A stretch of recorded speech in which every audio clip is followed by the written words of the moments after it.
everybody know what time it is? Uptime! That's right.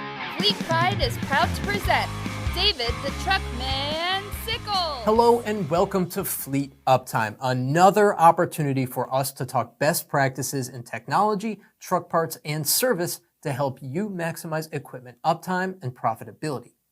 My name is David from Fleet Equipment, and today we are talking about maintenance contracts. Now, these maintenance programs allow a fleet to outsource maintenance and repair work for their trucking equipment to companies that specialize in vehicle service. And a lot of fleets tend to take advantage of contract maintenance when they want to try to control their expenses or maybe free up some of their in-house resources. But here's the thing. Not all maintenance contracts are created equal. So today we are digging into the nitty-gritty of getting a maintenance contract that gives fleets the most uptime for their buck. And to help us do that, we are speaking with another master of uptime, Chris Micheal, the Senior Manager of Service Operations at FleetPride. Let's get to it. Chris, welcome to the show. Glad to be here. Thank you for having me. Of course. So, a lot of times in life you hear the word contract and you might, furl your nose a little bit. But in this case, that is not what's going to happen at all, because maintenance contracts are actually a really, really good way for a lot of fleets out there to, enhance their uptime, maybe save some money, free up some resources. So can you tell us from your point of view, what are the key components of a maintenance contract that is going to maximize a fleet's uptime? Yeah, so there's actually a few different components, and it's really not just about the fleet, but also about the service provider themselves. I mean, we have to go into this thinking about it as an agreement, a partnership. We've got to work together. And so when we start looking at these contracts, we have to think about it from two perspectives. One, what is going to be valuable for the fleet? And then two, how can we provide that value? And so when we start thinking about these maintenance contracts or service contracts, we start thinking about it from the perspective of, all right, they want to maximize their uptime. We don't want to look at how much downtime we're going to provide. So we need to be able to say, okay, can we provide some type of priority for their units to get into our shops? Or at least, can we provide some type of commitment for small or minor repairs to get them back out on the road as quickly as possible? And then, of course, we also have to figure out, what is the cost savings that we're going to provide them for using our shop over going somewhere else? So is there a discount that we can provide them either on parts or service? And so when we start looking at these service contracts, we really try and keep those aspects in mind from the service perspective. So that way we can make sure we partner with them. And then, of course, the last part of it is, how do we actually add value to their overall business on day to day? So is there some type of data or something behind it that we can start providing? Let them start seeing the health of their fleet, what's actually happening on a day-to-day basis. Is there something going on that maybe we can try and be preventative about, bringing more of their fleet early so that way we can keep them on the road longer? Interesting. So I want to kind of dive into what you just said there about data. Is there anything on the data side or the telematics side or anything of that nature that you can do on your side to help the fleet make sure that they're getting the most out of this partnership? Absolutely, there is. The service event is going to be documented from start to finish. And so there's a lot of touch points we have in there. And that also means there's a lot of data points. So we have everything from the initial time of entry into our shop, when did it arrive, to the time that it actually left. Also, what time did we complete the repair? Maybe the fleet's not even aware that it sat at our doorstep for a day before a driver came and picked it up. That's a whole day of downtime that could have been prevented if they would have had someone available. Vice versa. We can also start diving into the actual repairs. So can we actually document and code these repairs in such a manner that the fleet finds valuable? So that way they understand that, hey, you're doing 20% more brake work right now than you were this same time last month or this same time last year. Now you're spending 100% more on actual labor than you were last year because, hey, the labor prices have gone up, or, hey, you're having a lot more breakdown events. So there's value in the data throughout the entire repair process, from the time the truck shows up to how much did this repair actually cost, to what type of repair did you do? Was this a preventable breakdown? Is it something that we could have caught as preventative maintenance? Or was this an unexpected, there's no way we could have stopped this, and so now we're trying to do a triage? Got it. Are you able to go into any more detail as far as, if you're grabbing this data for the fleet do you have to give that fleet maybe a telematics device or recommend some kind of device that they install on their equipment so that you are able to read from that computer? Is that how that would work, or do you have kind of your own system that you're working on? So great question. And there's a couple different ways that we can go about this depending on the size of the fleet. We have to keep in mind that every fleet's going to be different. We have different size fleets and different size customers. We have some that are only running a handful of trucks. And so maybe that type of telematics solution doesn't quite play into their bottom line at this point in time. We have others that are 10,000 trucks strong or trailer strong, and we have to make sure that we can track and maintain all those at the same time.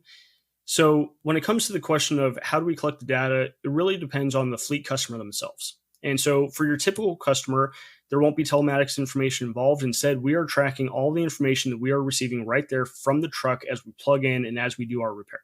So a lot of it comes down to what are our people entering at the time of repair. Now, when you start getting into larger fleets, 50 to 100 trucks is typically when we start seeing this, or sometimes we can see it a lot larger, or I should say all the time a lot larger. That's when we start looking at telematics. And so now the telematics question comes down to what data can you receive from the fleet versus what data are you providing to the fleet? So for example, if you're really looking to partner and this is becoming more of you are managing their fleet for them, you're going to want to suggest a telematics solution for them. You're going to want to make sure that you have logins for that so you can pull that data. You're getting regular reports on that data. And preferably, you're actually punching that into some type of maintenance program that you can actually track these trucks and recommend when they should be coming into your shop. Now, for larger fleets, typically they have that telematics already in their truck. And so really the question is, can you gain access to some of that data, specifically the mileage and the breakdown information? That way, when that truck suddenly hits that specific preventive maintenance point, you're getting a notification. You can tell the fleet, hey, I've got a shop right nearby because you have the location of the truck. It's time for it to get that PM. Go ahead and bring it in. I've got you scheduled for this day and we'll get it worked out for you. Got it. That's really interesting. So, Chris, I want to just back up for 1 second and talk about your background a little bit. We were talking the other day about kind of what your journey has been. I found it really, really interesting and insightful, especially as far as our conversation is going today. Can you kind of tell us where you started and your journey to where you got to now? I'd love to. So for me, I actually started off on the automotive side of the industry. And for me, it was all about turning wrenches. I was a master technician for BMW and Mercedes-Benz, and I did that for about 5 years. And after a period of about 5 years, I finally decided this really isn't quite what I want to be doing. I wasn't happy with how that industry was treating their customers or how it was developing, what they were doing. They were very efficient, but they lost that personal touch. And so I started looking elsewhere, and that's when I found my opportunity in heavy-duty transportation. And so I actually started service writing for a group and started writing their tickets. After about 6 months, I saw a huge opportunity for growth and for them to be actually step up to the next stage of service, if you will. And so I became their aftermarket parts and service manager. I stayed with that group for a couple of years, and we grew their aftermarket business year over year, double. So it was absolutely fantastic for us. We saw a lot of opportunity there, and we also got to implement a lot of changes inside the service business out there that allowed us to really focus on the customer and drive some of those benefits that automotive have seen for the last 10, 20 years. From there, I worked up to a corporate office position where I actually got to work with the Wheeltime Network, 256 aftermarket locations that really focus on bumper to bumper, all makes, all models. Fantastic group, worked with them well, and got to do the same type of thing where we did process implementation. We got to grow the aftermarket side of the business as far as what we can actually do and capabilities. And then I made a very unusual jump. I actually jumped from heavy-duty service transportation over to software, of all things. Not something you normally hear in our industry, but it actually played a very key position in what I do today. So with that software, I moved over to Decisive, who actually provides service relationship management software. What that means is it is the interface that they get to interact with that customer. So you get to not only track your repairs and do all that type of stuff, but you also then get to communicate with the customer, provide that data and everything that we're kind of talking about with the contracts. And so during my time at Decisive, I got to work with a very large OEM, Mack Volvo, over the course of 3 years, working with all of their dealerships across North America, Mexico, US, and Canada. And so that was a huge focus on not only how do we provide efficiency inside of the shop, how do we cut administrative time, because we don't realize just how much of that time is actually spent on ROs that is 100% cost to us as service providers. But also, how do we then provide value to the fleets, to the customers? How do we provide these types of service contracts, the maintenance, the telematics, make that valuable for both parties? And so after that, I was actually able to join the FleetPride team. And so I've been with FleetPride now for a little over 2 years, working heavily on their service operations. We've doubled the service business in that time. Now have 85 locations across the US. And I'm pretty much doing the same thing where we are growing the efficiency of our shops, the value add to our customers, and these types of service contracts where we can actually provide and drive that value directly to the bottom line of our fleet customers. Very, very cool. So just out of my own curiosity, you said one of the reasons that you moved on from auto dealerships was that although they were very efficient, you didn't like the kind of customer experience on the service side. Is there anything that you kind of pulled from that experience that you can point to now and say, hey, I'm not going to do it that way, I'm going to do it this way, or maybe the opposite, hey, they did this really well, this is what I've implemented here? Yeah, so there's a couple of great things that they've done and a couple things that I would definitely stay away from. So let's start on a good note. The technology that they have behind their systems is extremely efficient. It allows them to work with fewer people, provide more information and data available to both their employees and to their customers, and it allows them to actually give their technicians and shops more data and information to be able to get that repair done in a timely manner. So from the technology standpoint, I think it's really valuable for us as a heavy duty transportation industry to actually grasp onto that, to grab whatever we can and actually use it to our benefit, because technology is there to help us. And the more we try and resist it, the harder our job is going to become. With that said, we also need to be able to focus on the employees that are actually driving our business. That's actually one of the downsides of automotive is they were so heavily focused on providing that customer experience that they forgot about their employee, and the employee is actually the one driving that customer experience. And if you burn your employee, eventually it's going to burn your customer. Automotive customers are slightly different. They look at a $1,000 repair and they're cringing. They think it's absolutely horrible. You go look at heavy duty and we turn around and tell them it's going to be a $5,000 repair. Their answer is typically, well, can I have my truck back tomorrow? Because for them, downtime ends up costing them anywhere from $450 to $760 a day. So if it's going to be a $5,000 repair and 3 days, I've got to add that cost onto it because that's what it's actually costing my fleet customer. So for the automotive side, they didn't really focus on the employee. They focused on the customer and how do they cut that price to the customer. And really what you have to do is drive that value home. You have to show the customer why it's that expensive, what value are you bringing to them. And then, of course, for the heavy duty side, we focus heavily on our employees now. And by driving that employee retention, by driving that employee satisfaction, they're happy to come to work. The customers see that they're happy to come to work. They give that satisfaction to their customers. They make sure their customers are loved and taken care of. So now I worry about my corporate office and making sure the contract is good. My employees worry about the customer walking in the door. And we have a symbiotic relationship between corporate and service center to be able to make sure that customer is taken care of on every front. Got it. So getting back into some of the nitty-gritty details about service contracts here, where would you rank, I would say, the standardizing of the fleet services data across your locations? How important is that to fleets on a regular basis? It is probably one of the most valuable things you could do, even more so than giving them a financial discount at your location. Wow. So I know it's a strong statement. I'll back it up fully. Think about it this way. You're now a consumer. You are walking into a store. You turn around and buy anything off the shelf, a need that you have. Mm-hmm. You then go into the next store. You buy that exact same item. You look at your receipts. Can you figure out what you bought, which store you bought it from? Can you figure out what price you paid? Can you figure out, is it the exact same item? A lot of times you're buying the same item, but when you look at the receipt, you can't tell it's the same item.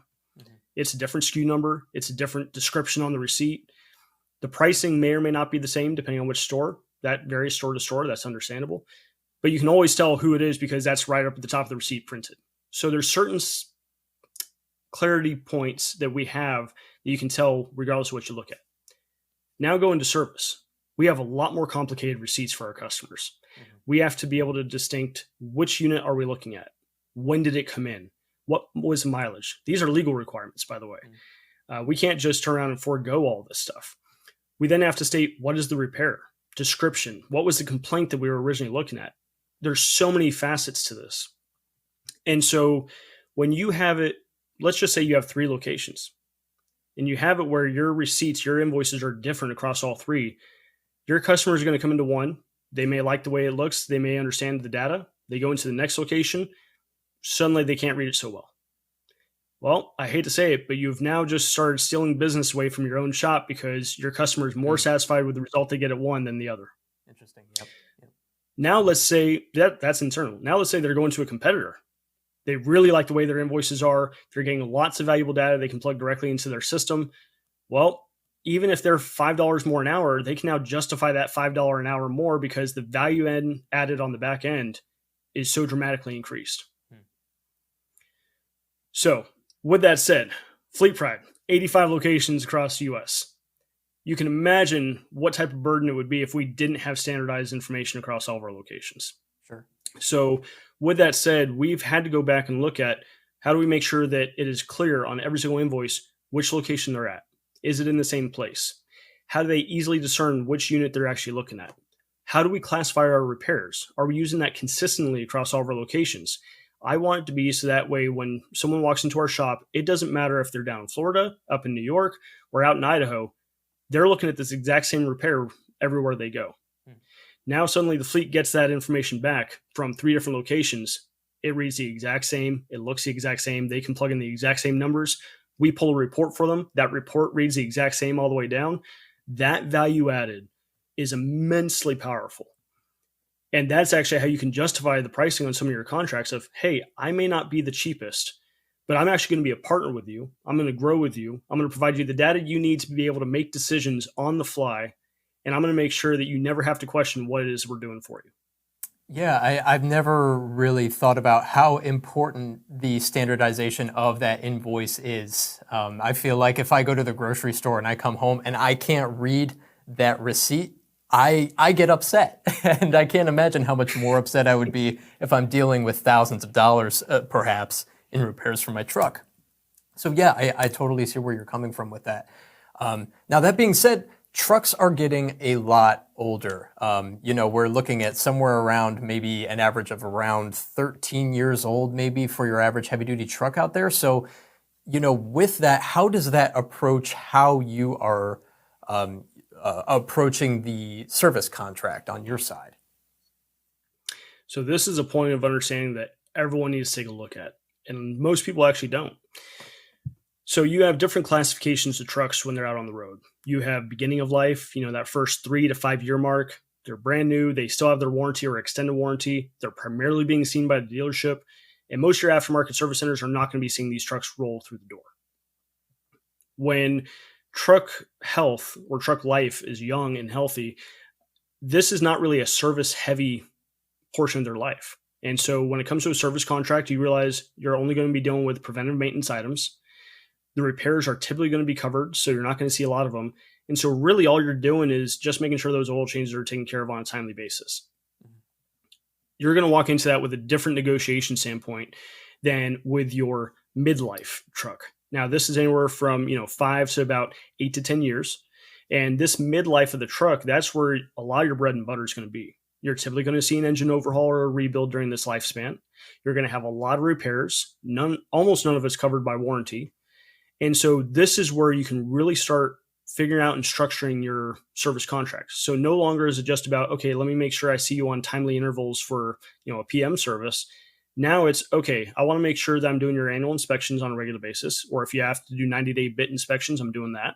Mm-hmm. I want to make sure that I'm capturing everything possible during those inspections and planning it out with you. I want to be documenting what failures I'm seeing on what type of trucks and at what mileage, because, hey, if I suddenly start seeing 5 trucks all around 450,000 miles with alternators that are going out, there's a good chance that the rest of your fleet is going to have that exact same issue very, very soon. Mm-hmm. And if I can actually plan ahead of time and work with you and say, okay, look, we're seeing this pattern evolve. These are the types of trucks that are involved. So let's get ahead of this. Let's order, 15, 20 of them in. You bring me 10 trucks at a time. As soon as you can spare the downtime, I'll start replacing these for you. Now, suddenly you can plan your downtime. Instead of having an unexpected breakdown, you can make sure the parts are in hand before the repair. And so once again, you're going back into that value add. What are you providing to that fleet customer when you do this contract? Mm-hmm. And so thinking about the service contracts and how you actually want to plan this out, you want to make sure that you're looking at it not only from the standpoint of, okay, I'm getting their PM work and I'm getting these inspections, I'm going to do a few upsells. You have to be able to track and plan, okay, what are these recognizable downtime events that we can actually start planning ahead for? So now you have your planned downtime, you have your preventive maintenance inspection downtime where you may have a couple of small or minor repairs. And then, of course, you have your breakdown events. And those breakdown events are what you're trying to minimize. The more you can minimize that, the more value add you have with your contract. And then, of course, as you mentioned, average age is around 13 years. As you start getting into that later year lifespan of the truck, you are doing everything you can to try and keep it up on the road. That also means that you're going to have a lot more unexpected failures. And so when it comes to the service contracts, it is really heavily driven around making sure you're inspecting that unit from head to toe every single time it comes in, and that you have that on a regular, consistent basis. Because the moment you miss that inspection and the moment you miss that preventive maintenance item, that downtime is going to quadruple very easily from 1 to 2 days out to a week, especially with how the parts supplies have been dwindling and we've been having issues. While those stocking levels are starting to come back up, for several years now, we've had issues where when a truck goes down, it's down. Sure. It's good to hear that that the supply chain is starting to level out for you a little bit there in a lot of cases. Oh, absolutely. How do you feel about customization? With a lot of contracts, just in general, a lot of contracts tend to be kind of standardized. There's not a lot of wiggle room. Maintenance contracts, are they a little bit different, or do they tend to be a little more standardized? So I would say you always have your baseline template. This is where you feel comfortable starting that conversation with that customer, and you might have a couple different ones depending on the size of the customer. Mm-hmm. From there, everything gets customized. You have to realize every customer is different. Every customer has different needs. And so the question you have to ask yourself is, what is the need of that customer? I can guarantee you 9 times out of 10, the service center is not going to know what that need is. But you want to know who does? The fleet. Mm-hmm. The easiest thing you can do is turn around and have that conversation early and ask them, hey, what need do you have? In us trying to work this out, what is the biggest issue that you are facing today that I can try and solve for you? Mm-hmm. 1, that's going to be your value proposition when you suggest this contract. And 2, now you know how to customize that contract for that customer. Perhaps they're absolutely fine on data. They've been getting tons of data. They know how to process their invoices. And so really it's just a matter of making sure you hit those key points, but you don't have to focus on that. Instead, their issue is, well, hey, my average downtime right now is 5 to 7 days for a PM. Great. Let me see what I can do to try and get you prioritized so we can get that down to 1 to 2 days. Maybe they have an issue where, hey, I've got 100,000 trucks needing clutches right now. Great. Let's see what we can do to start scheduling this out where we can knock out 10 a week for you or however many you can possibly do to get that cut up. Mm-hmm. Recently, I had a customer come back and we hadn't seen their business in a little bit. We went out to talk to them just to find out, hey, what's going on? What can we do for you? And we found out they had a backlog of work that's sitting about 6 months right now that other shops couldn't do. Ooh. They didn't even think to ask us if we could do it for them. So we just talked to them, and now we've gotten that backlog from 6 months down to 2. Wow. I can't tell you how much value add that is for the customer and now how much more business we're going to gain. So the customization of these contracts is going to be critical and key because every customer has a different need. You want to make sure you meet that need. Sometimes it is in the pricing. You have to be careful about how low you go. You want to make sure your margins and GP are good. Sometimes it's a matter of they are more concerned about time. And so you want to make sure you can address that constraint inside of your shops. But of course, you don't want to negate your other customers. So be very careful whenever you're talking about prioritizing customers. And then, of course, some of them are strictly around the data, and you can actually charge more money because you're going to be doing more administrative work, and you have to be able to recoup that somehow. Sure. And that's a big deal. I mean, administrative work, it sounds like it's not that big of a deal, but when you're talking about hours in the day, a lot of these fleets, they're working on with crews that aren't very large. And if you're able to take some of that from them, that's a huge value add in my eyes. Yeah, a strange little thing is back when I worked with the Wheeltime Network, I did a case study just to find out how much administrative time went into these ROs.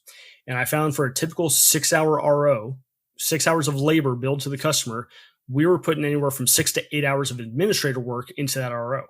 Wow. Between opening up the RO, writing it up, getting the information, getting the quote, finding the parts, buying them, shipping them, whatever else, prepping the invoice, communicating with the customer, all the time spent inside that office added up very, very quickly. So you got to realize that's 100% cost. That's not made up for anywhere except in that labor dollar. So now you're having to pay for 2 employees at 6 to 8 hours a day. So 16 hours into an RO that you're only billing 8 hours for. So administrative work really can add up. And that's where it's really going to be critical for people to find an efficient means to be able to deal with these, to drive that administrative time down and really recuperate that cost. Wow, I think that's the first time that I've heard somebody actually spell it out that way. That's pretty incredible. Well, Chris, thank you so much for joining us today. I learned a lot today. This is really, really interesting stuff. Just thank you again for your expertise here. No, I appreciate you having me on the show, and I'll be more than happy to come on anytime. Excellent. We'll have you back. Thank you, everyone, for joining us on this episode of Fleet Uptime. You know what time it is. Uptime!